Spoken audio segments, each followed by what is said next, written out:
নমস্কার। আপনি কেমন আছে? আমি তোমাকে ভালোবাসি।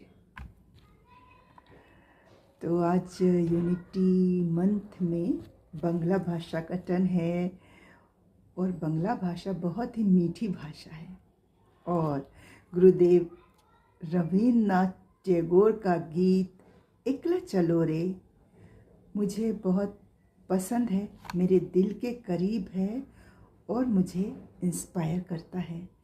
जब मैं लो फील करती हूँ, जब मैं परेशान होती हूँ तो इसके 2 लाइनें गुनगुना लेती हूँ और इससे मुझे सुकून मिलता है, स्ट्रेंथ मिलती है।